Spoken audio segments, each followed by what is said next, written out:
আমাদের ভারতবর্ষের একজন হিন্দু পণ্ডিত, লোকটির নাম স্যার রাধাকৃষ্ণ সর্বপল্লী। কি নাম বললাম? লোকটির নাম হলো স্যার রাধাকৃষ্ণ সর্বপল্লী। তিনি বলছেন, we can not Denny that the conception of Brotherhood in Islam transcends all barriers of race and nationality, a feather which does not character any other religions. আরেকজন হিন্দু পণ্ডিতের নাম বলবো, লোকটির নাম ডক্টর রামনারায়ণ শাস্ত্রী। কি নাম বললাম? ডক্টর রামনারায়ণ শাস্ত্রী। তিনি বলছেন, I can sure them that Hindustan will become Islamistan in the near future. Make Hindustan into Islamistan is my message to the Indian Muslims. It is the key to the solution of all Indian ills. বুঝতে পেরেছেন কিছু? কি কথা বলতে হবে, কিছু বুঝতে পেরেছেন? আচ্ছা, এভাবে যদি আমি 10-15 মিনিট, মানে খ্রিস্টানীদের মাতৃভাষা সেটা হলো ইংরেজি, মানে ইংল্যান্ড, আমেরিকা, জাপান, জার্মানের মানুষ ইংরেজিতে কথা বলে। এভাবে যদি 10-15 মিনিট আমি ইংরেজি কথা বলি, তো আপনারা কেউ বসবেন? কি বসবেন? বল, বেকার ঠান্ডার শীতের সময় পৌষ মাসের শেষে এইখানে বসে না থেকে বাড়ি যেয়ে অন্তত কম্বল মুড়ি দেই। ঠিক না বল? কম্বল মুড়ি দিলে লাভ হবে। কারণ হুজুর বোধহয় 2-4 গ্লাস খেয়ে এসেছে, কি যে বক বক করে বসতেছে কিচ্ছু বুঝতে পারছি না। ঠিক কি না? কারণ আমাদের মাতৃভাষা বাংলা। বাংলায় কথা বললে আমরা যতটা বুঝতে পারি, আরবিতে কথা বললে বুঝতে পারবো কি পারবো? আরবিতে কথা বলে বুঝতে পারবে না। ইয়া আইয়ুহান নাস আল উলুমু ফি সাইরিল আলামে কাসিরুন কা ইলমুল ইনক্লিজিয়া ওয়া ইলমুল জিওগ্রাফিয়া ওয়া ইলমুল হিসাবিয়া ওয়া গায়রুহুম হাল কুল্লুহুম নূরুন লা বাল ইলমুল কোরআন ওয়া ইলমুল ফিকহ ওয়া ইলমুল হাদিস ওয়া হুম নূর। বুঝেছেন কিছু? কথা বলেন। কিছু বুঝতে পারেন? এর বাংলা করে বলতে হবে, তারপরে আপনার মগজে কিছু ঢুকবে। ঠিক কি না? মোটামুটি আমরা বাংলা যেমন কম বেশি কথা বললেই বুঝতে পারি, আবার উর্দু ভাষা, হিন্দি ভাষা মোটামুটি দেশ বিদেশে ঘোরাফেরার কারণে কম বেশি বুঝতে পারি। কিন্তু ফার্সি বুঝি না, আরবি বুঝি না, ইংরেজি বুঝি না। বুঝি না কি? আমি একটু তথ্য দেই, খুব মনে নিবে সহকারে শোনেন। ডক্টর রামনারায়ণ শাস্ত্রী বলছেন, আই ক্যান শিওর, আমি নিশ্চিত রূপে বলতে পারি, দেম দ্যাট হিন্দুস্তান, এই ভারতবর্ষ হিন্দুস্তান, উইল বিকাম ইসলামিথান, একদিন ইসলামী রাষ্ট্রে আবার পরিগণিত হবে। জোরে বলুন একটু সুবহান। হিন্দু ভাইদের ঘরের উচ্চশিক্ষিত হায়ার এডুকেটেড কীর্তি সন্তান, লোকটির নাম হলো ডক্টর রামনারায়ণ শাস্ত্রী। তিনি বলছেন, আই ক্যান শিওর, আমি নিশ্চিত রূপে বলতে পারি, দেম দ্যাট হিন্দুস্তান, এই ভারতবর্ষ হিন্দুস্তান, উইল বিকাম ইসলামিথান, আবার একদিন ইসলামী রাষ্ট্রে পরিগণিত হবে। ইন দ্য নিয়ার ফিউচার, খুব বেশি দেরি নয়, খুব তাড়াতাড়ি হিন্দুস্তান হিন্দু রাষ্ট্র থাকবে না, ইসলামী রাষ্ট্রে পরিগণিত হবে। জোরে বলুন একটু সুবহান। আজকের ভারতের মুসলমানদের উপরে কম বেশি অত্যাচার হচ্ছে না? হচ্ছে না? মসজিদ ধ্বংস থেকে শুরু করে, মসজিদ ধূলিসাৎ থেকে শুরু করে, মুসলমানদের ধর্মীয় আইন কানুনের উপরে আজ বিধর্মীদের অত্যাচার, উৎপীড়ন, নির্যাতন হচ্ছে না? হচ্ছে না? একটা বিধর্মীর যদি voter card, I card, Aadhaar card না থাকে, তবু তারা এদেশে থাকার সুযোগ পাবে। কিন্তু একটা মুসলমানের যদি আই কার্ড পুড়িয়ে যায়, ভোটার কার্ড যদি পানিতে নষ্ট হয়ে যায়, কিংবা বর্ষার পানি পড়ে যদি নষ্ট হয়ে যায়, আপনি যদি ডকুমেন্ট দেখাতে না পারেন, IT card, I card, Aadhaar card যদি দেখাতে না পারেন, তো আপনারে বর্ডার পার করে, বনগাঁ বর্ডার কিংবা ঘোষাডাঙ্গা বর্ডার পার করে বাংলাদেশে পাঠিয়ে দেবে না? দেবে না? আমি গত সপ্তাহ 1.5 হয়েছে, 1.5 সপ্তাহ বোধ হয় ওই রকম হবে সম্ভবত, আমি গিয়েছিলাম আসামে গিয়েছিলাম। কোথায় বললাম? আসাম। জেলাটির নাম হলো দরং জেলা। কি নাম বললাম? দরং জেলা। দরং জেলা। তো সেখানে যাওয়ার পরই থানায় আমাকে প্রথম, ওদের বাড়িতে নিয়ে যাওয়ার আগে আমাকে প্রথম থানায় হাজির করেছে, নিয়ে গেছে কর্তৃপক্ষরা। আমি বললাম, এখানে কি? আপনাদের বাড়িতে কখন যাবেন? বলে, হুজুর এখানে একটু কাজ আছে। আমি বলতে, কী কাজ? বলছে, আপনি আই কার্ড, আধার কার্ড এনেছেন? আমি বললাম আপনারা তো আনতে বলেননি। তো বলছে কিছু আনেনি। আমি বললাম আমি আধার কার্ড নিয়ে এসেছি, এয়ারপোর্টে ওখানে না দেখালে তো এয়ারপোর্টে ঢুকতে দেবে না, এই জন্য আধার কার্ড নিয়ে এসেছি। বলে আই কার্ডটা পাওয়া যাবে না, মানে ভোটার কার্ড, ওটা পাওয়া যাবে না। আমি বললাম ছোটো ছেলে বাড়ি আছে, মেসেজ করে দিতে বললে হয়তো দিতে পারবে। এখন মোবাইলে সুযোগ হয়েছে, আপনার কাছে কাগজপত্র কিছু না থাকলেও মোবাইলে ও বাড়ির যে কাগজপত্র আছে সেগুলো সঙ্গে সঙ্গে ওরা জেরক্স কপি দিয়ে দিতে পারে। আমি বললাম ছেলেরে বললে দিতে পারে। বলে হুজুর একটু লাগবে। আমি বল কেন? বলছে আপনাকে এখন নিয়ে এসেছি থানায়। আমি বলে কী জন্য লাগবে? তা বলে গত 3 দিন আগে আমাদের এই আসাম রাজ্যে মাদ্রাসা তো বন্ধ করে দিয়েছে, মানে কোরআনি মাদ্রাসা যত ছিল সরকারি সব মাদ্রাসা ব্যান করে দিয়েছে। এখন জেনারেল এডুকেশনের স্কুল চলছে মাদ্রাসায়, মাদ্রাসাগুলো সব জেনারেল এডুকেশন 5, 6, 7, 8, 9, 10 এইভাবে ক্লাস চলছে, ইংরেজি বাংলা মাধ্যমের। আরবি যত মাদ্রাসা ছিল, সিনিয়র মাদ্রাসা, হাই মাদ্রাসা সব সরকার বন্ধ করে দিয়েছে। তবে গত 3 দিন আগে আমাদের আসাম রাজ্যে গরু জবাইও বন্ধ হয়ে গেছে। কি বন্ধ হয়ে গেছে? আমি যেদিন গিয়েছিলাম তার 3 দিন আগে। বলে 3 দিন আগে বিশ্ব শর্মা, হেমন্ত বিশ্ব শর্মা, ইনি হচ্ছেন বর্তমান আসামের মুখ্যমন্ত্রী, উনি ঘোষণা করে দিয়েছে ভারতবর্ষের বিভিন্ন অঙ্গরাজ্যে সুরাট, মিরাট, রাজস্থান, গুজরাট, উত্তরপ্রদেশ, বিহার, তামিলনাড়ু, কর্ণাটক, কেরালা বাদ আছে, এছাড়া যত রাজ্য আছে 3টে রাজ্য ছাড়া পশ্চিমবাংলা এবং কেরল, এই কটা জায়গায় গরু জবাই চলছে এখনও। কিন্তু আসামেও চলছিল, সেটাও আমি যেদিন গিয়েছিলাম তার 3 দিন আগে বন্ধ হয়ে গেছে। এই জন্য আপনি এসেছেন পশ্চিমবাংলা থেকে, এখন এখানকার মুসলমানদের আবার আপনি উস্কানি দিয়ে ঝামেলা পাকিয়ে দেবেন। এই জন্য আপনার voter card, IT card, I card সব দেখাতে হবে, তারপর আপনার জলসা করার পারমিশন। আবার আগে বললে আমি আসতাম না। বলে আগে বললে তো আমি আসতাম না। বলে হুজুর 16,000 টাকা দিয়ে 2টো টিকিট করে দিছি, আর আপনি আসবেন না তো আমাদের টিকিট 2টো তো নষ্ট হয়ে যাবে, 16,000 টাকা নষ্ট হয়ে যাবে। তারপর আপনার নাম পাবলিসিটি করেছি, হ্যান্ডবিল করেছি। আবার ওরা একটা সেই দিয়েছে আমার, কি বলে ওরে, আমার নাম ঠিকানা, আমি পশ্চিমবাংলার মানুষ, যাই হোক মালনা টালনা দিয়ে আমার বাড়িতে আছে, কাঁচের ভিতরে রাখা আছে, মানে ওটা দিয়েছে ওরা। হুজুর এই সবগুলো করিয়ে এনেছি, আপনি জলসা করবেন, আর যদি না আসেন তাহলে আমাদের বক্তা আপনার জায়গায় কেউ ওয়াজ করবে, আর আপনার জলসা শোনার জন্য তো এসেছে এলাকার দূরে মানুষ, পশ্চিমবাংলার বক্তা হুজুর এসেছে। আর তো যাই হোক কত সময় থাকতে হবে? বলে হুজুর কিছু সময় বসেন, আমরা একটু স্যারের জায়গায় আসি। দেখি আবার ওরা ওখানে ডকুমেন্ট পত্র সব দেখিয়ে টেকে নিয়ে তারপর বাড়িতে নিয়ে চলে গেল। বর্তমান এখন আসামে গরু জবাই বন্ধ, ত্রিপুরায় চলছে। আমি গত ডিসেম্বর 30 তারিখ, এই যে ডিসেম্বর গেল, ডিসেম্বর 30 তারিখে গিয়েছিলাম, 31 তারিখে বাড়ি ফিরলাম। ত্রিপুরায় গিয়েছিলাম, সেখানেও বন্ধ, মানে কিছুদিন আগে থেকে। তবে তারা মুসলিম মেজরিটি এলাকার যেখানে আছে সে জায়গায় মোটামুটি চুরিদারি করে গরু টরু জবাই করে খাচ্ছে। আমাদের পশ্চিমবাংলা আপাতত সেই জিনিসটা নাই।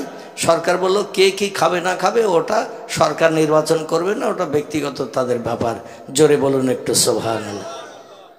তো সেখানে গেলাম, প্রোগ্রাম করলাম, পরের দিনে বাড়ি আসলাম। তো এখন যে কোনো রাজ্যে, মানে যেখানে মুসলমানদের উপরে অত্যাচার, উৎপীড়ন, নির্যাতন চলছে, সেসব তো জায়গায় বক্তারা বক্তৃতা করতে গেলে তাদের I card, Aadhaar card, IT কার্ডের জেরক্স দিতে হচ্ছে। সরকার যেন যখন তখন আপনার বক্তব্যের ভিতরে কোনো উস্কানিমূলক বক্তব্য থাকলে সরকার যেন যখন তখন আপনার অ্যারেস্ট করতে পারে, ধরতে পারে। এই জন্য ওরা কাগজপত্র, ডকুমেন্ট পত্র, ফোন নম্বর পর্যন্ত নিয়ে নিচ্ছে। জোরে বলুন একটু নাউজুবিল্লাহ। আমার ভাইরা, কিন্তু তাদেরই ঘরের কীর্তি সন্তান, আমি যেটা আপনাদের কাছে বলতে চাচ্ছিলাম, তাদেরই ঘরের উচ্চ শিক্ষিত কীর্তি সন্তান, যাদের ব্রেন মগজ খুব ছাপ ছিল, তারা বলছেন মেক হিন্দুস্তান, তৈরি করো এই ভারতবর্ষ হিন্দুস্তানকে ইনটু ইসলামিথান, ইসলামী রাষ্ট্রে পরিগণিত করো।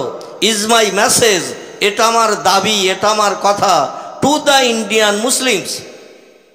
ও ভারতের মুসলমানেরা, তোমাদের কাছে আমার একটাই দাবি, একটাই কথা, যত তাড়াতাড়ি পারো হিন্দুস্তানকে ইসলামী রাষ্ট্রে পরিগণিত করো। জোরে বলা যাবে না একটু সুবহানাল্লাহ? আচ্ছা, ইসলামী রাষ্ট্র যদি তৈরি হয়, মাথায় টুপি দিতে আর কেউ বারণ করবে? মুখে দাড়ি রাখতে বারণ করবে? হাঁটুর নিচে লম্বা জামা গায়ে দিতে বারণ করবে? গরু জবাই করতে বারণ করবে? হিন্দুর ঘরের ছেলে বলছেন যত তাড়াতাড়ি পারো, ইজ মাই মেসেজ, এটা আমার দাবি, এটা আমার কথা, টু দ্য ইন্ডিয়ান মুসলিমস, ও ভারতের মুসলমানেরা, তোমাদের কাছে আমার একটাই দাবি, একটাই কথা, যত তাড়াতাড়ি পারো এই ভারতবর্ষ হিন্দুস্তানকে ইসলামী রাষ্ট্রে পরিগণিত করো। জোরে বলুন আবার একটু সুবহানাল্লাহ।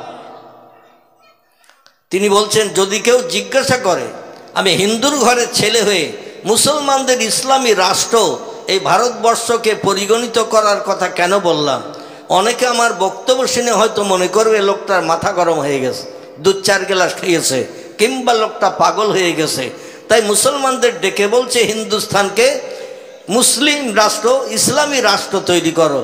আমি তাদের মগজের দুশ্চিন্তা দূর করার জন্য ডক্টর রামনারায়ণ শাস্ত্রী আমি বলছি, ইট ইজ দ্য কি, এটা হলো তার একটাই মাত্র উপায়, এটা হলো তার একটাই মাত্র চাবি, to the solution of all Indian else.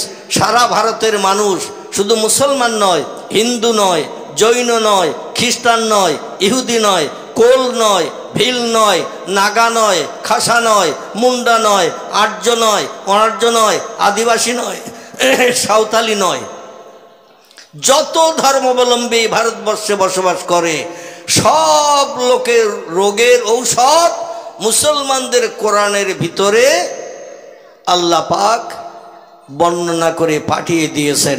জোরে বলুন একটু সুবহান। তিনি বলছেন অল ইন্ডিয়ান ইলস, সারা ভারতের মানুষ যত রোগে, যত বেমারিতে, যত অসুস্থতায় আছে, সব রোগের ঔষধ মুসলমানদের কোরআনের ভিতরে আল্লাহ পাঠিয়ে দিয়ে দিয়েছেন। চিল্লায় বলা যাবেন একটু সুবহানাল্লাহ? আচ্ছা, এই তথ্য যদি তিনি দিয়ে থাকেন তাহলে তথ্যটা তিনি ভুল দিয়েছেন না ঠিক দিয়েছেন? কথা বলতে হবে। তথ্যটা হিন্দুর ঘরের ছেলে হলো আমরা 24 ঘন্টায় কোরআন হাতে করতে পারি নাই, কোরআনের মানে মতলব জানারও চিন্তা ভাবনা জীবনে নিতে পারি নাই, একটু সময় কোরআনের পিছনে দিতে পারি নাই, কিন্তু হিন্দুর ঘরের ছেলেরা যথেষ্ট কোরআনের পিছনে সময় দেয়। এই ভারতবর্ষ যখন বাংলাদেশ আলাদা হয়নি, পশ্চিম পাকিস্তান আলাদা হয়নি, এক ভারতবর্ষ যখন ছিল, আফগানিস্তান আলাদা হয়নি, ভারতবর্ষ একটা বিশাল রাষ্ট্র ছিল, যে রাষ্ট্রের রাজসিংহাসনে বসে রাজিত্ব করেছিলেন মুসলমানেরা। কারা? মুসলমানেরা। জহিরুদ্দিন মোহাম্মদ বাবর, তার ছেলের নাম আকবর, আকবরের ছেলের নাম জাহাঙ্গীর, জাহাঙ্গীরের ছেলের নাম শাহজাহান, শাহজাহানের ছেলের নাম ঔরঙ্গজেব, শের শাহ, আলাউদ্দিন খলজি, মোহাম্মদ বিন তুগলক, সুলতানা রিজিয়া, এভাবে যত নাম এসেছে, এক টানা মুসলমানেরা দিল্লির রাজসিংহাসনে বসে রাজিত্ব চালিয়েছেন ইসলামী আইন কানুনে 750 বছর। কদিন? কি বুঝতে পারেনি? 750 বছর একটানা রাজিত্ব করেছে। আমার ভাইরা, আজ পর্যন্ত মুসলিম ছাড়া দিল্লির পার্লামেন্টে বসে 100 বছর একটানা রাজিত্ব করেছে কোন ধর্মাবলম্বী, এমন রেকর্ড ভারতের ইতিহাসে নাই। 100 বছর একটানা রাজিত্ব করেছে। অন্য কোন ধর্মাবলম্বীরা তাদের উৎখাত করে দিয়ে আর একটা ধর্মাবলম্বী এসে বসেছে, এমন রেকর্ড ভারতের ইতিহাসে নাই। কিন্তু মুসলমানদের ইতিহাসে আছে, একটানা 750 বছর রাজিত্ব করেছে মুসলমানেরা। জোরে বলুন একটু সুবহানাল্লাহ। কারণ কি বলুন তো? একটা ছোট্ট তথ্য আপনাদের কাছে পরিবেশন করি, তারপরে কোরআনের আয়াত আমি রেখেছি সূরা ওয়াকিয়া থেকে ছোট্ট ছোট্ট 3টি আয়াত। কটা? ছোট্ট ছোট্ট 3টি আয়াত সূরা ওয়াকিয়া থেকে রেখেছি কোরআন পাকের মর্যাদা সম্পর্কে। আমি সেদিকে আপনাদের নিয়ে যাব, তবে তথ্যটা একটু দিলে আপনাদের বুঝতে সুবিধা হবে।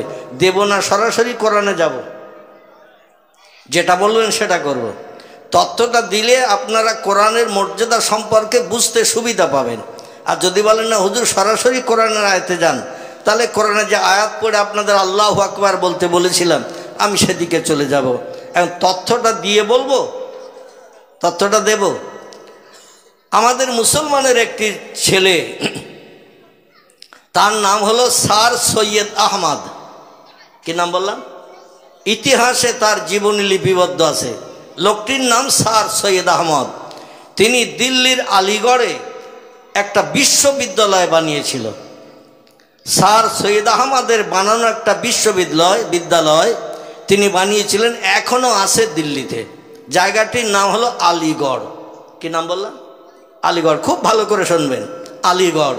এই বিশ্ববিদ্যালয়টা এত বড়, এত এরিয়া, যেমন সৌদি আরবের আরাফাত বলে একটি জায়গা আছে, নাম শুনেছেন? আচ্ছা, আরাফাতে কি হয় বলুন তো?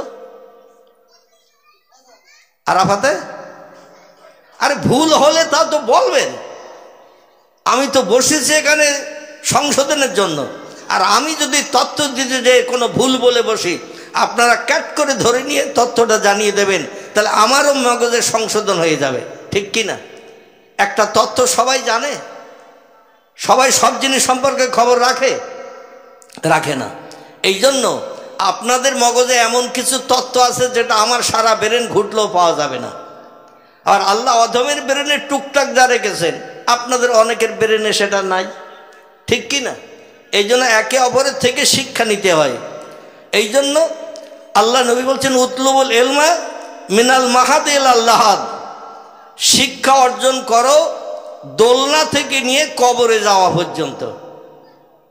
উতলুবুল ইলমা মিনাল মাহাদ ইলাল লাহাদ, রসুল বলছেন জ্ঞান অর্জন করো, শিক্ষা অর্জন করো ওই দোলনায় যখন বাচ্চাদের সইয়ে দিয়ে ঝুল দেয় না, বাচ্চা, ছোট বাচ্চা, মায়েরা দুধ টুধ খাইয়ে নিয়ে এবার হেল্লায় সইয়ে দিয়ে বাচ্চাদের বলে ঝুলো দিতে দিতে ঘুমিয়ে পড়লে কিছু সময় মেয়েদের কাজ করতে সুবিধা হয়, ও আর চিল্লাচিল্লি করবে না, বদমাইশি করবে না। নবী বলছেন দোলনা থেকে নিয়ে কবরে যাওয়া পর্যন্ত জ্ঞান অর্জন করো, শিক্ষা অর্জন করো, শিক্ষার শেষ নাই। জোরে বলুন একটু সুবহান। তো আরাফাতের একটা কাজ হয় সেখানে বছরে একদিন। কদিন? বছরে একদিন একটা কাজ হয়, সেটা হলো জিলহজ মাসের 9 তারিখে 25 থেকে 30 লক্ষের উপরে মানুষ, কোনো সময় 45-50 লক্ষ হয়ে যায়। মানে যে বছর যেমন হাজিদের আগমন হয়, মক্কা মুকাররমায় আশেপাশে যেখানে যত বাসায় থাকে হাজিরা, পৃথিবীতে 57টা শুধু মুসলিমদের দেশ আছে। কটা বললাম? 57টা মুসলিমদের দেশ আছে। সব দেশের থেকে কম বেশি 2000, 1000, 4000, 5000 এরকম সব হজ করতে যায় না যায়। তো সব দেশ থেকে গেলে সব হাজি এবং সৌদি আরবের মানুষ, পার্শ্ববর্তী এলাকার মানুষ, তারা সব একসঙ্গে যখন আসে তখন 35-40 লক্ষের উপর মানুষের সমাগম হয়।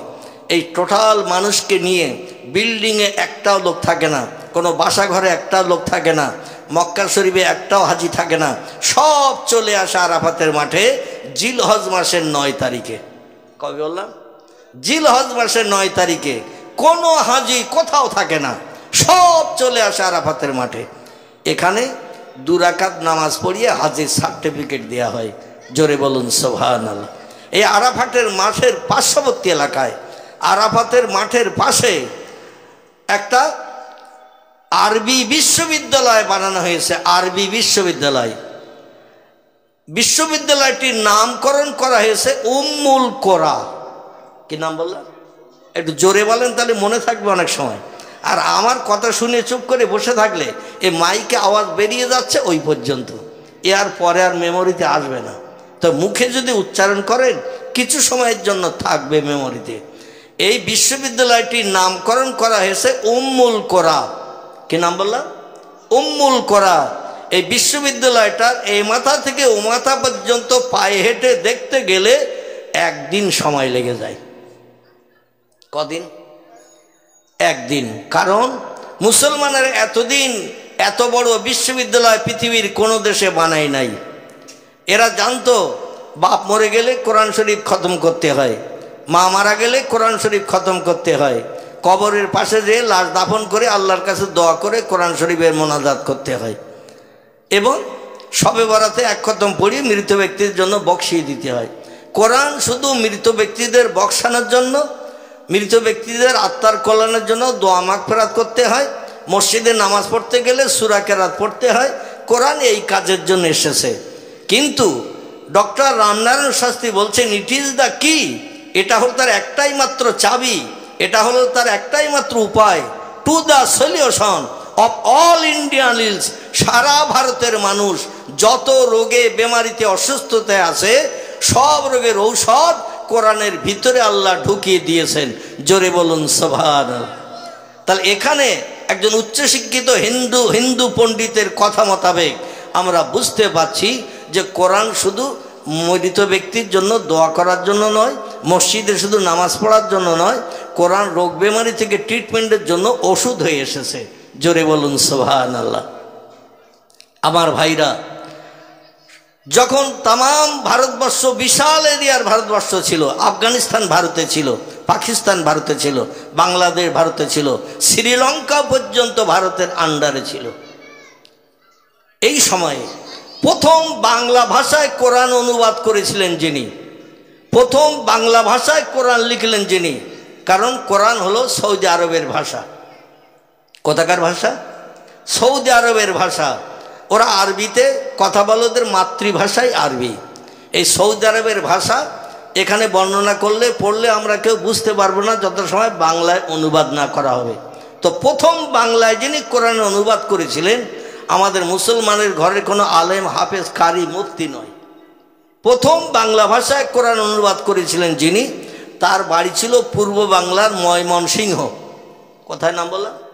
পূর্ব বাংলার ময়মনসিংহ জেলায়। এই লোকটি কোনো মুসলমানের ঘরের ছেলে নয়, এ ছিল একটা হিন্দুর ঘরের ছেলে। আমার ভাইরা, তিনি গিরিশচন্দ্র সেন বলে তার নাম। কি নাম বললাম?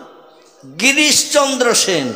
কোনো মুসলমান কোরআন বাংলায় অনুবাদ করেনি, প্রথম বাংলায় অনুবাদ করেছিলেন গিরিশচন্দ্র সেন, হিন্দুর ঘরের ছেলে।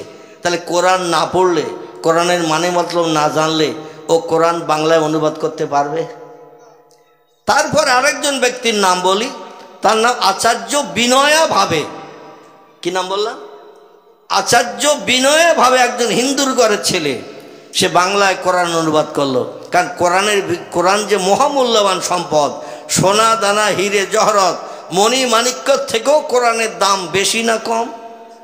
আমরা তো বুঝি না। কোরআন কাগজে ছাপানো, দাড়িপাল্লায় ওজন করলে 500-700 কে 1 কেজি হবে, ব্যাস এই। কিন্তু তারা বলছেন দুনিয়ার সমস্ত সম্পদের থেকে কোরআনের দাম বেশি। পয়গম্বর মুহাম্মদ রাসূলুল্লাহ বলছেন, তামাম পৃথিবীর সোনা দানা হিরে জহরত মানি মাণিক্য কাঞ্চন, যত দামি দামি গুঁড়ো গুঁড়ো পাথরের দাম কোটি কোটি টাকা, এই পাথরগুলো যদি দাড়িপাল্লার একদিকে চাপানো হয় আর কাগজে লেখা কোরআন যদি আর একদিকে চাপানো হয়, মণি কাটা কোন দিকে ঝুঁকবে? মানে বলতে হয় তাই বলছেন, একটু চিন্তা ভাবনা করে বলেছে যে সামান্য কাগজে লেখা 30 পারা কোরআন, 114টি সূরা, 6666টি সেন্টেন্স, বাক্য, আয়াত, এই জিনিসটা একদিকে ছাপানো হয়েছে। আর দুনিয়ার দামি মহলবর সোনা রূপা হিরে জহরত মণি মাণিক্য কাঞ্চন, যত দামি দামি একেবারে সেই পরশমণি পাথর থেকে শুরু করে কোটি কোটি টাকা যার মূল্য দাম। আমি শুনেছি, গল্পে শুনেছি, আল্লাহ বেশি জানেন, সাপের মাথায় থাকে কি? মানিক। আচ্ছা, আমরা দেখেছি কেউ কোনোদিন? কথা বলতে হবে, দেখেছি? আচ্ছা, মানিকটা কি তাও আমরা কোনো তথ্য পাইনি, তবে শুনেছি সাপে মাথায় করে নিয়ে রাখে। এর মালিক যদি কেউ হয়, তারা জায়গা জমির দরকার আছে? আছে? কিছুর আর প্রয়োজন আছে? কোটি কোটি মিলিয়ন বিলিয়ন ডলারের থেকেও মানিকের দাম বেশি। তো এই মানিকের যেমন দাম বেশি, বিলিয়ন মিলিয়ন মিলিয়ন ডলারের থেকে একটা মানিকের দাম যেমন বেশি, আল্লাহর কোরআনের দামও দুনিয়ার সমস্ত নামি দামি পাথর মানিকের থেকেও বেশি। জোরে বলুন একটু সুবহান। এই কোরআনের জ্ঞান মানুষের মগজে ঢোকানোর জন্য আমাদের মুসলমানের ঘরে একটা ছেলে, লোকটির নাম স্যার সৈয়দ আহমদ। কি নাম বললাম? স্যার সৈয়দ আহমদ। দিল্লির আলিগড় বলে একটি জায়গা, সেখানে একটা বিশ্ববিদ্যালয় বানালেন মুসলমানদের মগজে কোরআন শরীফের তত্ত্ব ঢুকিয়ে দেওয়ার জন্য। এই আলিগড় বিশ্ববিদ্যালয়ের এ মাথা থেকে ও মাথা পায়ে হেঁটে ঘুরে সৌন্দর্য স্মৃতিগুলো দেখতে, কোন দিকে কেমন বিল্ডিং, কোন দিকে কেমন কী লাইনে কি পড়ানো হয়, এই সবগুলো দেখতে ঘুরতেও একদিন সময় লেগে যায়। পায়ে হেঁটে ঘুরে দেখতে একদিন সময় লাগে। আচ্ছা, আমাদের এখানে এইরকম কোনো বিল্ডিং আছে যে 3 ঘন্টা সময় লাগে ঘুরে দেখতে? আছে? 2-5 মিনিট 10 মিনিটের ভিতরে দেখা হয়ে যাবে না? যাবে না? এত বড় বিশ্ববিদ্যালয় বানালেন স্যার সৈয়দ আহমদ মুসলমানদের মগজে আল্লাহর কোরআনের জ্ঞান ঢুকানোর জন্য। জোরে বলুন সুবহানাল্লাহ। তবে বর্তমান দুর্ভাগ্যের সঙ্গে একটা তথ্য আপনাদের কাছে দিই, এখন সে আলিগড় বিশ্ববিদ্যালয় মুসলিম শূন্য, মুসলমানেরা পড়াশোনা করতে যায় না। তা ইহুদি খ্রিস্টান থেকে শুরু করে বিদেশিরা এই আলিগড় বিশ্ববিদ্যালয়ে এসে জ্ঞান অর্জন করে, শিক্ষা অর্জন করে, বড় বড় ডিগ্রি নিয়ে তারা আপন আপন দেশে যে বড় বড় হায়ার এডুকেটেড চাকরিজীবী হয়ে তারা তাদের দেশে চাকরি করছে। মুসলমান পড়তে যায় না, মুসলমান ছাত্র পাচ্ছে না। কারণ মুসলমানেরা এরা পছন্দ করে একটা কাজ, সে কাজটা হলো কাদামাখা কাজ। কি কাজ? মুসলমানেরা কাদামাখা কাজ পছন্দ করে। তার কারণ হলো মুসলমানরা চাষবাসটা পছন্দ করে বেশি। আমাদের পয়গম্বর মুহাম্মদুর রাসূলুল্লাহ সাল্লাল্লাহু আলাইহি সাল্লাম জানিয়েছেন, সংসারের উন্নতির 10 ভাগের 9 ভাগ হলো ব্যবসায়। খুব ভালো করে শোনেন, সংসারের উন্নতির 10 ভাগের 9 ভাগ হলো ব্যবসায়, আর সংসারের উন্নতির 1 ভাগ হলো চাষে। ক ভাগ? আচ্ছা, আমাদের পয়গম্বরের কথা মিথ্যা তো নাকি? কোরআনের কথা যেমন সত্য, আমাদের পয়গম্বরের কথাও তেমন সত্য। যদি কেউ বলে মোহাম্মদের এই কথাটা মেনে নেওয়া যাচ্ছে না, বর্তমান জ্ঞানের যুগে মোহাম্মদ একটা ভুল তত্ত্ব দিয়েছে, ইসলাম শরীয়তের ফতোয়ার কেতাব মোতাবেক লোকটা কাফের হিসাবে বিবেচিত হবে। আর কাফেরের ঠিকানা কোথায় হবে? কাফেরের ঠিকানা হবে জাহান্নাম। এই জন্য কোরআনে যত তথ্য লেখা আছে, পয়গম্বর মুহাম্মদ রাসূলুল্লাহ সাল্লাল্লাহু আলাইহি সাল্লামের জবানিতে যত হাদিস লিপিবদ্ধ আছে, কম বেশি 3.5 লক্ষের মতো। কতটা বললাম? 3.5 লক্ষের মতো নবীর জবানি হাদিস সহিহ হাদিসের কেতাবের ভিতরে লিপিবদ্ধ আছে। একটা হাদিস কেউ যদি বিশ্বাস করতে আপত্তি দর্শায়, লোকটা কাফের সাব্যস্ত হবে, আর এর ঠিকানা হবে জাহান্নাম। আল্লাহ যেন আমাদের সকলকে হেফাজত করেন। সকলে বল আমিন, জোরে বলুন আমিন। এই আলিগড় বিশ্ববিদ্যালয়ের একটি তথ্য আমি আপনাদের কাছে পরিবেশন করি, কোরআনের আয়াতের দিকে এগিয়ে নিয়ে যাব। আলিগড় বিশ্ববিদ্যালয় তখন রমরমিয়ে চলছে। আমার ভাইরা, স্যার সৈয়দ আহমদের প্রতিষ্ঠিত আলিগড় বিশ্ববিদ্যালয় মুসলমানদের ঘরের কীর্তি সন্তান। মুসলমানদের শিক্ষিত করার জন্য, মুসলমানদের জ্ঞানী করার জন্য, আল্লাহর কোরআনের জ্ঞান মুসলমানদের মগজে ঢোকানোর জন্য এই বিশ্ববিদ্যালয়টা প্রতিষ্ঠা করেছিলেন। আর মুসলমানেরা তখন ওখানে পড়াশুনো করত, মুসলমানেরা বানিয়েছে বলে। ভিন ধর্মাবলম্বীরা ওখানে শিক্ষা নিতে যেত না, বলে মুসলমানদের ধর্মগ্রন্থ কোরআনের শিক্ষা হবে, আমরা কোরআন শিখে কি লাভ করবো, ওখানে পড়বো না। কেউ আলিগড় বিশ্ববিদ্যালয়ে বিধর্মীরা পড়তে যেত না। এই রকম সময় ওখানে হায়ার এডুকেটেড উচ্চ শিক্ষিত চাকরিজীবী যারা ছিল, যারা চাকরিজীবী ছিল, সুপারিনটেন্ডেন্ট ছিল,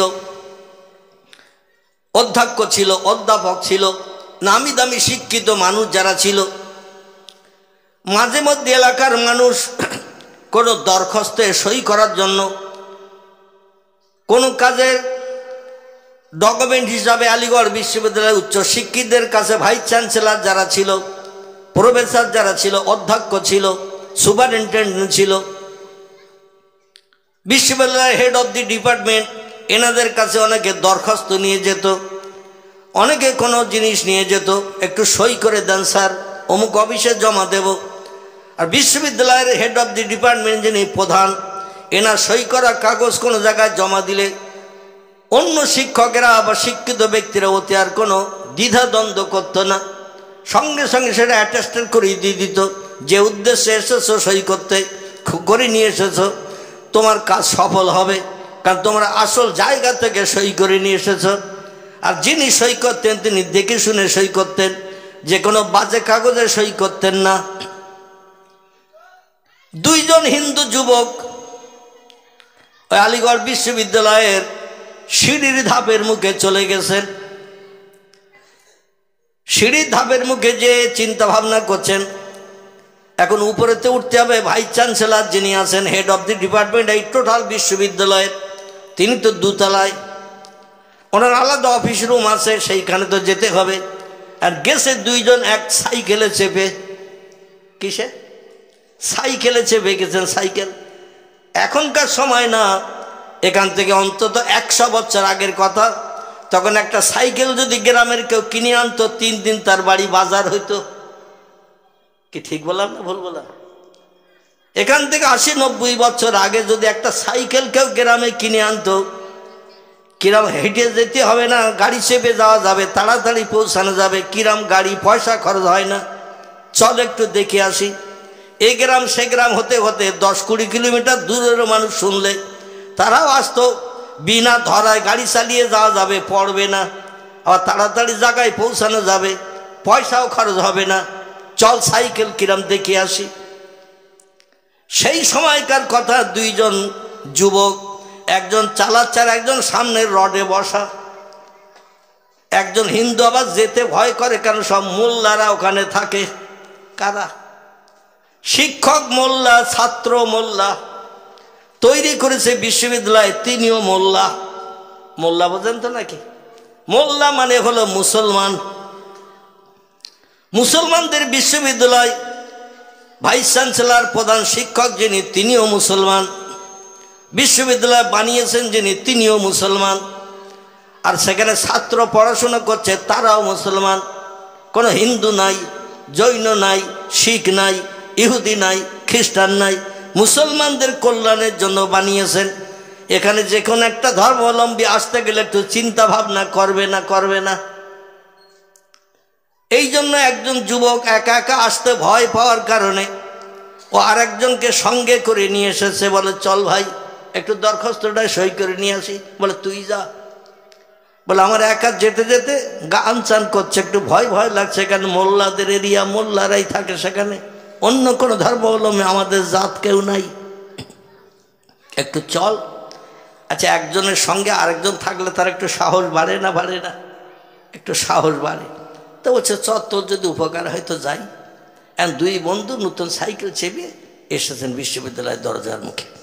এসে এবার উপরে উঠতে হবে। ভাইস চ্যান্সেলর কথায় বল, উপরে 2য় তলার ওনার স্পেশাল কোয়ার্টার আছে, রুম আছে, সেই রুমের ভিতরে আছে। এখন নতুন সাইকেল, তখন দাম কম থাকলেও তার দাম ছিল না, ছিল না টাকার মূল্য হিসাবে দাম এখনকার থেকে অন্তত 20 গুণ কম, কি 50 গুণ কম। তবু তখনকার টাকার দাম ছিল না, ছিল না? দাম ছিল। আমি তো আমার ছোটোবেলার কথা বলছি, তখন একটা কটকটি কিনে খেয়েছি 5 পয়সা দিয়ে, একটা আইসক্রিম কিনে খেয়েছি 5 পয়সা দিয়ে, একটা গোলমালায় আইসক্রিম খেয়েছি 7 নয়া দিয়ে, একটা মুরগির ডিম বিক্রি করেছি 13 পয়সা, হাঁসের ডিম বিক্রি করেছি, মা দিয়েছে, বিক্রি করেছি 15 পয়সা। মা ওর থেকে আবার 5 পয়সা আমার দিয়েছে, মাদ্রাসায় যাব 5 পয়সা দিয়েছে, বুট টুট কটকট খেনি খাস করে। আমাদের এই নেওড়া রোড বসিরহাটে যেতে ওই শিকারি বাগান বলে একটি জায়গা, ওখানে গোপালের দোকান বলে একটা দোকান আছে এখনও, গোপাল। তো তার দোকানে যেয়ে মাঝে মাঝে কটকটি কিনতাম, বুট ভাজা কিনে আবার চিবুতে চিবুতে বাড়ি আসতাম 4টে 4:30 দিকে। হেঁটে হেঁটে যেতাম, হেঁটে হেঁটে বাড়ি আসতাম।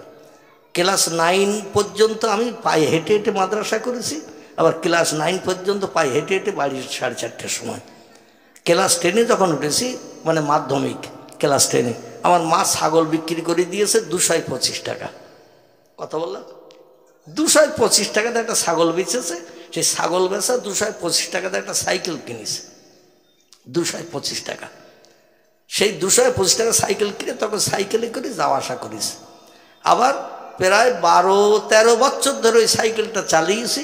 আবার পরে বিক্রি করেছে সেই 225। কথা বললাম, পরে আবার বেচেছি সেই 225। মানে মালের দাম হৌ করে বেড়ে যাচ্ছে। যার কারণে আমার কেনা দামই আবার বিক্রি করেছি 13 বছর চালানোর পরে সেই সাইকেল। তো যাই হোক, তখন গুঁড়ো গুঁড়ো ওই জেটির ডিম এই জেটির ডিমের মতো এরকম গুঁড়ো গুঁড়ো খাওয়া থাকতো, 1 নয় 3টে করে দিত। কটা জেটির ডিম 1 নয় 3টে করে দিত। আমার এখনো মনে আছে। বড় বড় মাছ লজেন একটা 5 পয়সা একটা, এই ঠিক এই বড় বড় মাছ লজেন 5 পয়সা। তো যাই হোক, তখনকার সময় এখনকার সময়, এখন একটা কটকটি কিনতে গেলে অন্তত 2 টাকা লাগবে নাকি 5 টাকা। তাহলে তখন ছিল 5 পয়সা, এখন 5 টাকা। তাহলে দামের মূল্য কত বেড়ে গেছে। তখন 13 পয়সা ছিল একটা মুরগির ডিম, এখন হয়ে গেছে 7 টাকা। তাও ওদের দেশি মুরগির ডিম দেবে না, 7 টাকা পোলট্রির ডিম, ঠিক কি না? তাহলে কত গুণ বেড়েছে। সেই হিসাবে সাইকেলের দাম সেই সময় অনেক বেশি। তাই বন্ধু চিন্তা করছে, এখানে সাইকেলটা পাঁচিলের রানার গায়ে সাইকেলটা রেখে সিঁড়ি দিয়ে যখন ভাইস চ্যান্সেলরের ঘরে যাব সই করতে, দরখাস্তে ঘরের ভিতরে যেহেতু স্যারের কাছে অনুরোধ করতে হবে, দরখাস্তটা দেখাতে হবে। আর উনি তো কানা না যে একটা দরখাস্ত দিলে উনি স্টাম্প বার করে স্টাম্প মেরে সই করে দেবে। জিনিসটাকে পড়বে তো নাকি? আমার জায়গা জমি লিখে নিচ্ছে, কী কী করছে এটা দেখবে না সে, কি বিষয় দিচ্ছে। তো সেখানে যদি 10 মিনিট 20 মিনিট সময় লাগে একটা স্টাম্প করে দরখাস্তে নিতে, ফিরে এসে আবার সাইকেলটা পাবো তো এই সময় লাগবে না? লাগবে না? একটা দরখাস্তে সই করে আনতে 2য় তলার থেকে উপরের তলার থেকে সিঁড়ি ভেঙে আসতে হবে 18-20টা ধাপ ভেঙে। বর্তমান এখন যদি কেউ একটা সাইকেল মুদিখানার দোকানের পিলিয়ারের গায়ে কিংবা খুঁটির গায়ে রেখে যদি বলে, দোকানদার সাইকেলটা দেখে আমি একটু মাছ কিনে এনেছি, বাড়ি একটু বড়া করবে, ডাল দিয়ে পচা চিংড়ি মাছ 100 কিনে এনেছি, বাড়ি একটু চিংড়ি মাছ দিয়ে আর ডাল দিয়ে বড়া করবে। তো দোকানদার বললো, তুমি তো অন্তত তেল নেবে 200, তো আমার খুঁটির গায়ে সাইকেলটা রেখে যাও। এখন খুঁটির গায়ে সাইকেল রেখে গেছে, দোকানদারের বলিয়ে গেছে, চিংড়ি মাছের বাজারে দিয়ে দেখে সে চিংড়ি মাছওয়ালা যে বিক্রি করতে, তারা সব ঘিরে দিয়ে আরও 5 জন বড়া টড়া করবে, আরও 5 জন মাছ নেবে, যার যেমন পয়সা সেই রকম মাছ নেবে। এখন মাছ কিনতে যে একটু সময় লেগে গেছে। এবার এসে বলছে, এবার ডাল দাও 200, মুসুরির ডাল আর চিংড়ি মাছ একসঙ্গে বেটে বড়া করা হবে, আর তেল দাও 200। তো এসে বলছে, ও আব্দুর রহমান ভাই, আমার সে সাইকেল। বলো, ওখানে রেখে গেলি? তা রেখে গেলাম কই? এদিক ওদিক তাকিয়ে দেখে সাইকেল আর নেই। অবশ্য আপনাদের নতুন হাটে এরম চোর একটাও নেই, আছে নাকি? এখানে নেই, তালপুকুর হাটেও নেই, আশেপাশে চৌমাথার হাটেও সাইকেল যদি সারা রাত সারাদিন থাকে তাও তো হাত টাত দেয় না কেউ। আল্লাহু আকবার। এখন যে মাল রাখতেছে সে যতটা চোখ না রাখে, যে চুরি করে তার থেকে বেশি চোখ রাখে, কখন নিতে হবে না নিতে হবে। দোকানদার তেল মাপতে গেছে, কেড়ে তেল মাপতেছে, তেল তুলতেছে, আর সেই সময় সাইকেল আউট হয়ে গেল, হ্যাপি হয়ে গেল। মানে দোকানদারের নজর একটু আড়াল হলেই হলো। তো একজন বন্ধু আর একজন বন্ধুকে বলছে, কি চিন্তা ভাবনা করছিস? বলে, চিন্তা ভাবনা করছি সাইকেলটা নতুন সাইকেল কিনে এনেছি, এই সাইকেলটা রেখে 2য় তলায় উঠবো, ভাইস চ্যান্সেলরের ঘরে ঢুকবো, দরখাস্তে স্টাম্প মেরে সই করে নেব, ফিরে আসে আবার সাইকেলটা পাবো। তো যে বন্ধুকে সঙ্গে করে নিয়ে গিয়েছিল ওই বন্ধু একটু শিক্ষিত ছেলে, ও বলছে, শোন, চিন্তা করতে হবে না, ये मुस्लिम मोल्ला का जगह है, इस पर चोरी होने का कोई डर नहीं। जोरे बोलुन सुभान। এটা মুসলমান মোল্লাদের জায়গা, এখানে কোনো জিনিস চুরি হওয়ার কোনো ভয় নেই, কারণ এখানে কোরআনের শিক্ষা দেয়া হয়, হাদিসের শিক্ষা দেয়া হয়, মানুষকে এখানে উত্তম মানুষ বানানো হয়। কারো মাল পড়ে থাকলেও কেউ হাত দেবে না, কারো টাকা পড়ে থাকলেও কেউ হাত দেবে না, আর যদিও বা হাত দেয় তুলে নিয়ে আসল জায়গায় জমা দেয়, যাতে মালের মালিক আবার পরবর্তীতে সেটা পেয়ে যায়। জোরে বলা যাবে না একটু সুবহান? ये मुस्लिम मोल्ला का जगह है, इस पर चोरी होने का कोई डर नहीं। হিন্দি ভাষায় বলছে, এটা মুসলমান মোল্লাদের জায়গা, এখানে চুরি হওয়ার কোনো ভয় নাই। তুমি তালা দাও আর এমনি রাখো, যেমন রাখবে তেমন থাকবে। তোমার সাইকেলে কেউ হাত পর্যন্ত লাগাবে না, কারণ পরের জিনিস না বলে হাত দিলে সে চোর হিসাবে বিবেচিত হয়। এই জন্য তোমার জিনিসে কেউ হাত দেবে না। যদি হাত দেয় তুমি আসলে হাত দেবে, তোমারে বলিয়ে হাত দেবে। কেমন সাইকেল একটু দেখি, একটু চালিয়ে দেখি নতুন সাইকেল, কিন্তু মালিক না পাওয়া পর্যন্ত মুসলমানেরা কারো মালে হাত পর্যন্ত দেবে না। আচ্ছা, সেই মুসলমান আমরা এখন আসি তো নাকি? কথা বলেন, সেই মুসলমান আমরা এখন আর নাই। এই মুসলমান না থাকার কারণে 7.5 বছরের রাজত্ব একটানা মুসলমানের পর মুসলমান, মুসলমানের পর মুসলমান। কোনো হিন্দু, কোনো জৈন, কোনো শিখ, কোনো ইহুদি, কোনো খ্রিস্টান, কোনো কোল, কোনো ভিল, কোনো নাগা, কোনো খাসা, কোনো মুন্ডা, কোনো আর্য, কোনো অনার্য, কোনো আদিবাসী, কারো বাবার ক্ষমতা হয়নি মোল্লাদের সরিয়ে দিয়ে রাজসিংহাসনে বসে দেশের জনগণের সুখ সমৃদ্ধ দান করা। এটা কারো জন্য সম্ভব হয়নি, কারণ প্রত্যেকটি ধর্মাবলম্বী জানতো মুসলমানেরা চুরি করে না, মুসলমানেরা মিথ্যা কথা বলে না, মুসলমানেরা কারো গালে অন্যায়ভাবে চড় মারে না, মুসলমানেরা কারো অর্থ আত্মসাৎ করে না। এই জন্য যারাই রাজত্ব চালাচ্ছে তারাই সঠিক। অন্য ব্যক্তি রাজসিংহাসনে বসলে দেশে অরাজকতা শুরু হবে। জোরে বলুন একটু আমিন, আর একটু জোরে বলুন আমিন। আমার আল্লাহ এই জন্য বলছেন ইন্নাহু লাকুরআনুন কারীম, এটা হলো আমার পাঠানো সেই কোরআন, যে কোরআনের ভিতরে দয়া, দাক্ষিণ্য, করুণা, রহমত। তোমাদের জন্য আমি আল্লাহ পরিপূর্ণতা দান করে তোমাদের ঘরে পাঠিয়েছি। আমার দয়া, রহমত, করুণা, বরকত, রহমত যা কিছু আছে আমি কোরআনের ভিতরে সব ঢুকিয়ে দিয়ে তোমাদের ঘরে পৌঁছে দিয়েছি। আমার কোরআন যদি মান্যতা দিয়ে চলো, কোরআন যদি তোমরা মেনে চলো, ফালা আলাইকা, আর কোন জিনিসের প্রয়োজন তোমাদের হবে না। মা ফাতাকা মেনহু, কোরআন তোমাদের জন্য যথেষ্ট। চিল্লায় বলুন একটু সুবহানাল্লাহ, নারায়ে তাকবীর। আচ্ছা, আমরা বাস্তবে প্রমাণ করে দেখেছি। আল্লাহ তো বললেন আমার কোরআনের ভিতরে আমি পরিপূর্ণতা দিয়ে দয়া, দাক্ষিণ্য, রহমত, করুণা, বরকত যা কিছু আমার আছে সব কোরআনের ভিতরে ভরে দিয়ে তোমাদের ঘরে পাঠিয়েছি।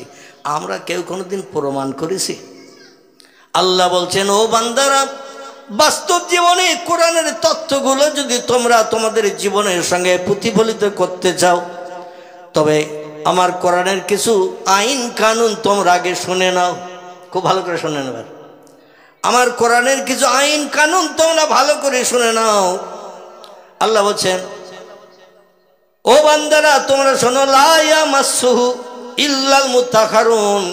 কোরআনের থেকে যদি কোনো বিপদ, মুসিবতের, সমস্যায়, রোগের সহি, অভাবে যদি কিছু সাহায্য পেতে চাও, আমার কোরআনের মাধ্যম দিয়ে যদি তোমরা সমস্যার সমাধান পেতে চাও, দুনিয়ায় সুখী জীবন গঠন করতে চাও, তাহলে কিছু তথ্য শোনো।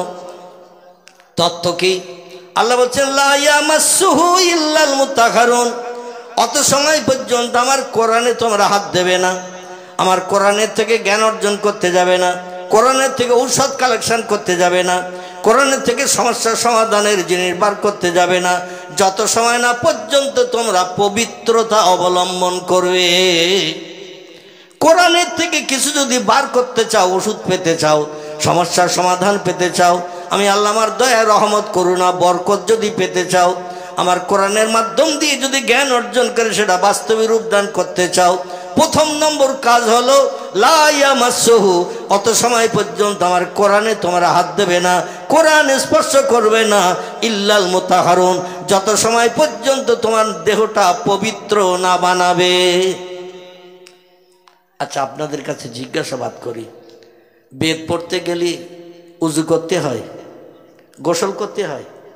বেদ, পুরাণ, গীতা, ভগবত, রামায়ণ, মহাভারত, জেন্দাবাস্তা, গ্রন্থ সাহেব, মনুসংহিতা, উপনিষদ,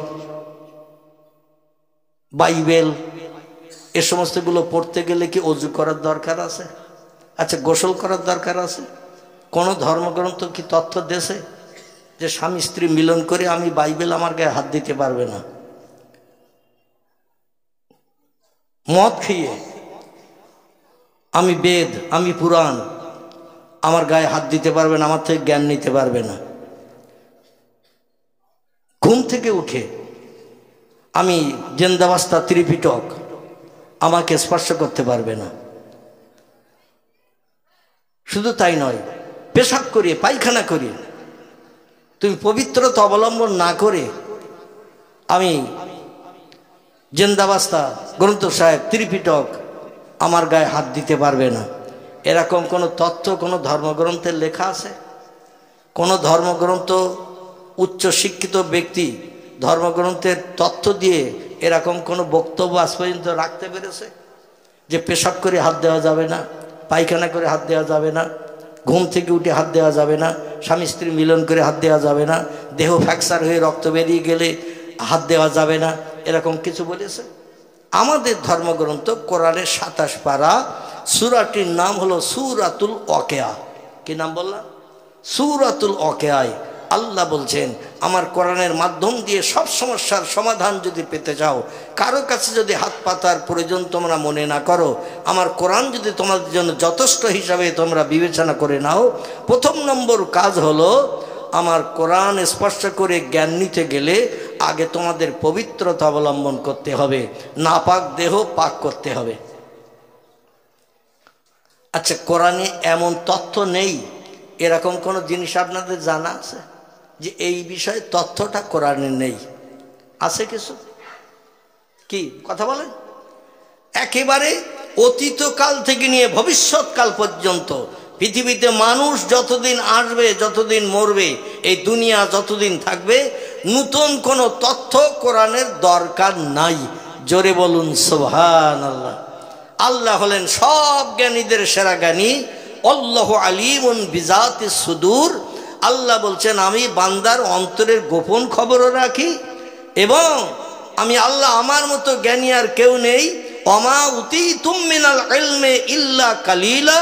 ও মানুষ, তোমাদের মগজে যে জ্ঞান, যে জ্ঞানের মাধ্যম দিয়ে তোমরা ক্যালকুলেটর বানিয়েছো, কম্পিউটার বানিয়েছো, রিমোট কন্ট্রোল বানিয়েছো, স্যাটেলাইট বানিয়েছো, ইন্টারনেট বানিয়েছো, ওয়্যারলেস বানিয়েছো, টেলিফোন বানিয়েছো, মোবাইল বানিয়েছো, রেডিও বানিয়েছো, ভিডিও বানিয়েছো, ভিসিআর বানিয়েছো, কোল্ড স্টোর হিমঘর বানিয়েছো, ফ্রিজ বানিয়েছো, পাতাল রেল বানিয়েছো, মাটির তলা দিয়ে চলে যাচ্ছে, আরও কত কিছু বানাবে।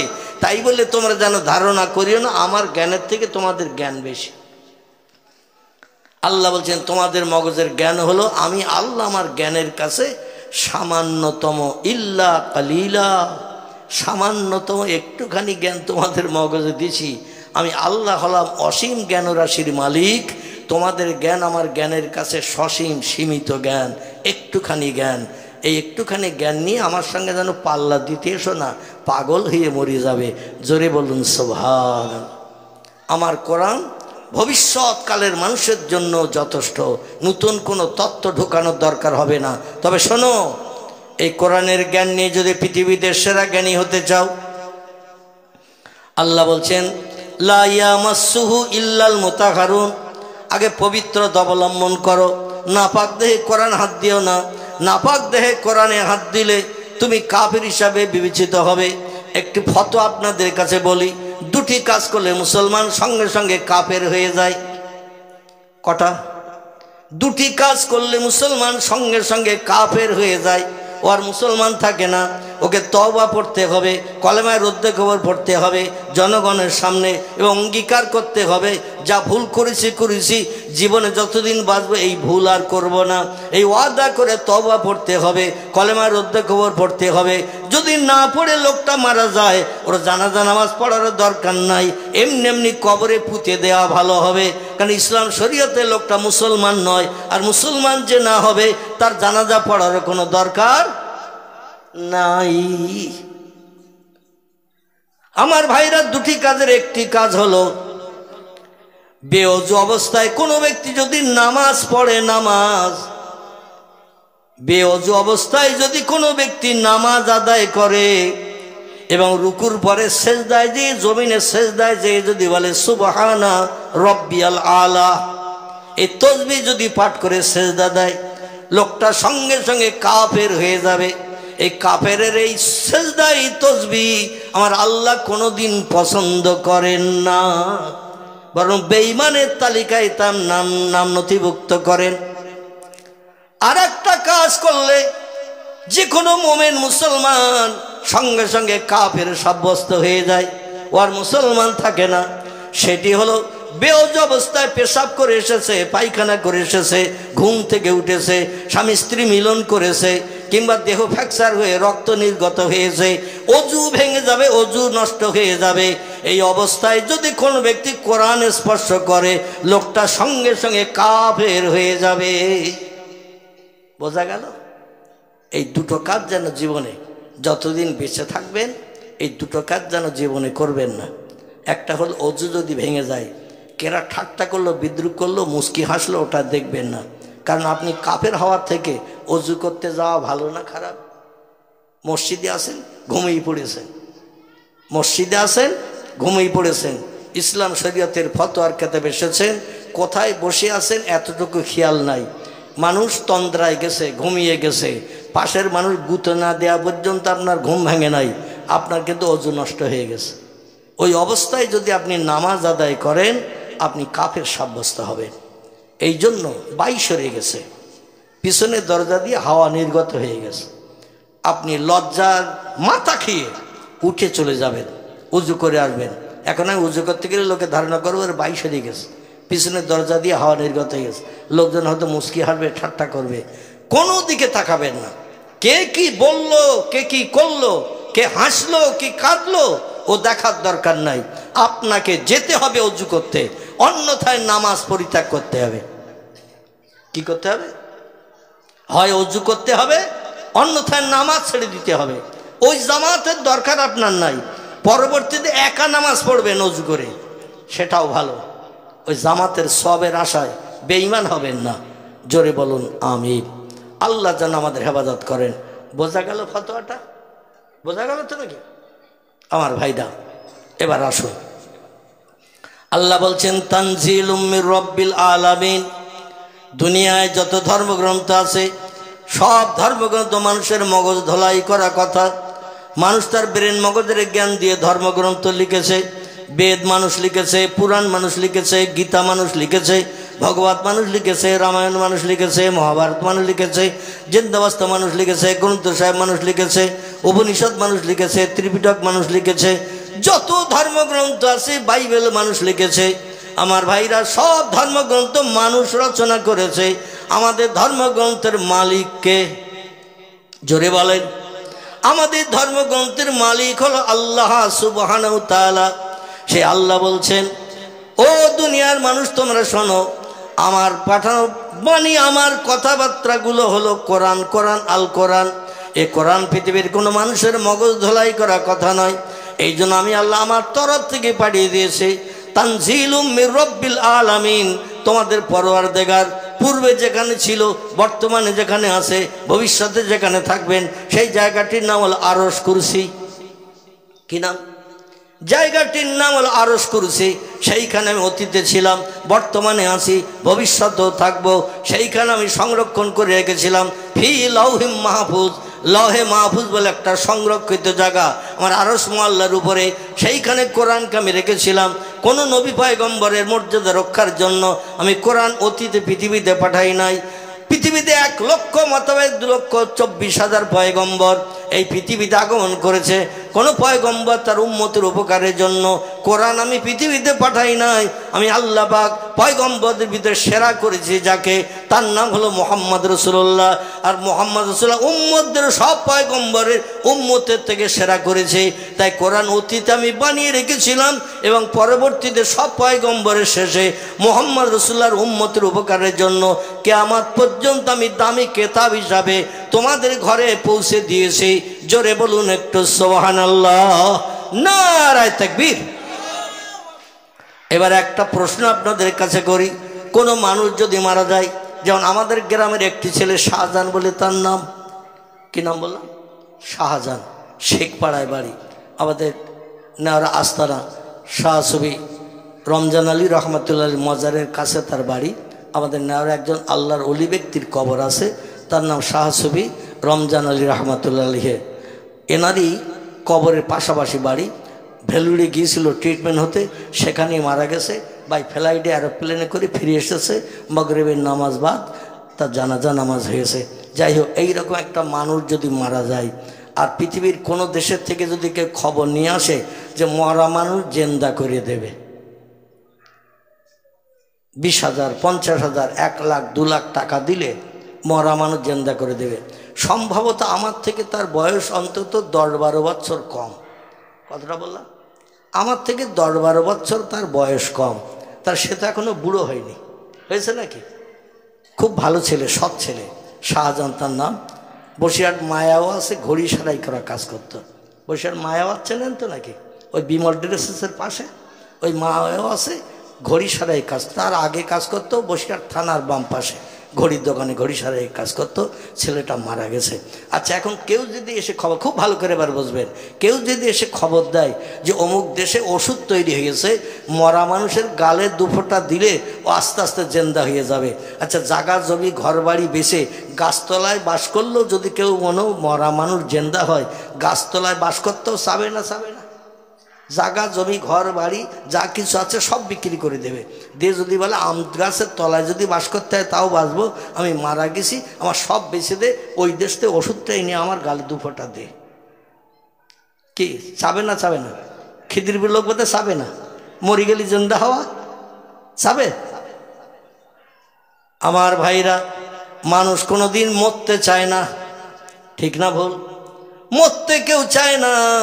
আল্লাহ আজরাইলকে দিয়ে চাবি মোড়া দিয়ে দেয়, এই জন্য তার মরণ হয়। মরণ কেউ চায় না। কেউ যদি এসে বলে অমুক হসপিটালে ভর্তি হলে সেখানে ওষুধ খাইয়ে তোমারে জেন্দা করে দিয়ে দেবে, কিংবা অমুক জায়গায় একজন নামি দামি মানুষ আছে, তার কাছে নিয়ে ট্রিটমেন্ট করলেই মরা মানুষ জেন্দা করে দেবে, আচ্ছা সেখানে তারে নিয়ে যাবে না? যাবে না?